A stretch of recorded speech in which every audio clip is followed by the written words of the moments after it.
सुनीता न्यूजपेपरच्या ऑफिसमध्ये जाहिरात विभागात काम करत होती. नेहमीप्रमाणे आज देखील ती आलेल्या जाहिरातींची व्यवस्थित मांडणी करून ती प्रिंटिंगला पाठवण्यात बिझी होती. अचानक तिच्या टेबलजवळ 60 वर्षांच्या वयस्कर बाई येऊन उभ्या राहिल्या. सुनीताचे लक्ष गेले. तिने बसायला चेअर दिली. त्या थकल्यासारख्या व हताश दिसत होत्या. त्यांना धाप पण लागली होती. तिने लगेच त्यांना पाणी दिले. थोडं थांबून त्या बोलल्या, "मला जाहिरात द्यायची आहे." सुनीताने विचारले, कशा संदर्भात आहे? तुम्ही सांगा, मी पहिल्यांदा कच्चं लिहून घेते, मग आपण फेर करूया." त्या थोड्या वेळ घुटमटल्या. मग कसा तरी आवंढा गिळत त्या म्हणाल्या, "आई भाड्याने देणे आहे." सुनीताचा हात थबकला. तिचा आपल्या कानावर विश्वासच बसत नव्हता. "काकू, तुम्ही हे काय वेड्यासारखं म्हणताय? कधी कुणी आई भाड्याने देतं का?" काकू मात्र पुढे बोलतच होत्या. "सुशिक्षित, प्रेमळ, मुलांचा सांभाळ करेल, अपेक्षा, 2 वेळेचं जेवण आणि राहायला छत, बस, आणखी काही नको," असे म्हणत काकूंनी डोळ्याला पदर लावला. पुढचे बोलणे शक्य होत नव्हते आणि अश्रूंचे ओघळ मात्र गालावर वाहणे थांबायचे नाव घेत नव्हते. सुनीता लगेच चेअरवरून उठली. काकूंच्या पाठीवरून प्रेमाने हात फिरवला व म्हणाली, "काकू, चला आपण बाहेर बसून बोलूया." काकूला घेऊन ती बाहेर आली. त्यांचा हात हातात घेऊन ती म्हणाली, "मला सविस्तर सांगा, इतका जगावेगळा निर्णय का घेतला तुम्ही?" काकू आता एक उसासा टाकून बोलू लागल्या, "माझे नाव अनुराधा जोशी. मी 16 वर्षांची असताना माझे लग्न झाले.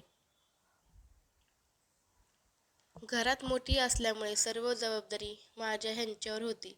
ह्यांची अर्धांगिनी म्हणून मी पण ती आनंदाने स्वीकारली. 3 भाऊ, 2 बहिणी, सर्वांचे शिक्षण, लग्न केले. मात्र लग्न होताच सर्वांनी आपापले भिराड वेगळे थाटले. खूप वाईट वाटलं होतं. पण हे म्हणाले, 'अगं, आपली 2 मुलं, मुलगी आहेत ना, ते कधीच आपल्याला अंतर देणार नाहीत.' तिघांचेही लग्न झाले. सुना, जावई आले. खूप आनंदी होतो आम्ही. हार्ट अटॅकचे निमित्त झाले आणि हे सुद्धा सोडून गेले.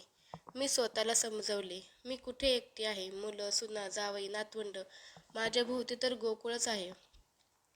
पण काळाच्या ओघात दोन्ही मुलं वेगवेगळी राहायला लागली. तरीसुद्धा मी समाधानी होते. कधी या मुलाकडे तर कधी त्या मुलाकडे. मी माझे शेवटचे दिवस अगदी आनंदात काढणार या विचाराने खुश होते. पण अचानक एक दिवस घरात मुलाची व सुनेची कुजबूज सुरू दिसली. मी आडोशाला उभी राहिले आणि कानावर पडले. "आईला कुणाकडे ठेवायचे?" माझा मुलगा समजत होता तिला. "अगं, राहू दे तिला आपल्याकडे. आपल्या मुलांचा सांभाळ करेल." सून लगेच म्हणाली, "नको, त्याकरिता आया ठेवते मी. उगाच त्यांची दुखणी खुपणी करणे मला जमणार नाही. त्यापेक्षा त्यांना वृद्धाश्रमात पाठवा." हे ऐकून धक्का बसला व पायाखालची जमीनच सरकली. मुलीला फोन केला. तिच्या अडचणीच्या काळात खंबीरपणे तिच्या पाठीशी उभे राहिले होते मी. वाटलं तिला तरी माझी कदर असेल. पण ती बोलली, "अगं, मला माझ्या नवऱ्याने, सासू सासऱ्यांनी घराबाहेर काढलं. तेव्हा तुझ्या मुलांनी नव्हतं ठेवून घेतलं मला. तू पण नेहमी माझ्या मुलांपेक्षा दादांच्या मुलांकडे जास्त ओढ दाखवायची. आता कुठे मला चांगली नोकरी लागली, सुखाचे 4 दिवस आलेत, तर तुझं ओझं मला नाही झेपणार. कारण मुलांना मी शाळेत पाठवते व निश्चिंत होऊन ऑफिसलाही जाते. तुला ठेवले तर उगीचच काळजीत दिवस जाईल माझा. अगं, जगू दे की मनासारखं आता तरी. नाही तुला कसे ठेवू? तू बघ, परत प्रयत्न करून दादाकडे. दुसऱ्या मुलाने तर चक्क घर लहान आहे, त्यामुळे मी राहिले तर त्यांना प्रायव्हसी मिळणार नाही असे बोलून दाखवले." हे सर्व ऐकले आणि आजपर्यंत केलेल्या त्यागाचा, निस्वार्थपणाने उधळलेल्या प्रेमाचा पराभव झाला असे वाटले. खूप रडले आणि ठरवले, आता इथे एक क्षण देखील थांबायचं नाही. कुणाला तरी माझी गरज असेल एका आईची, म्हणून मी इथे आले. एव्हाना सुनीताचे डोके तर पार सुन्न झाले होते. एका आईवर अशी वेळ यावी, तिने 3 धडधाकट कमावती मुलं असून देखील एका आईवर अशी वेळ यावी. ती जवळ जाऊन काकूंच्या मांडीवर हळूच डोके ठेवून म्हणाली, "काकू, भाड्याने राहायची तुला गरज नाही. मला मात्र तुझी गरज आहे. खरंच मला आई हवी आहे. तू माझी आई होशील?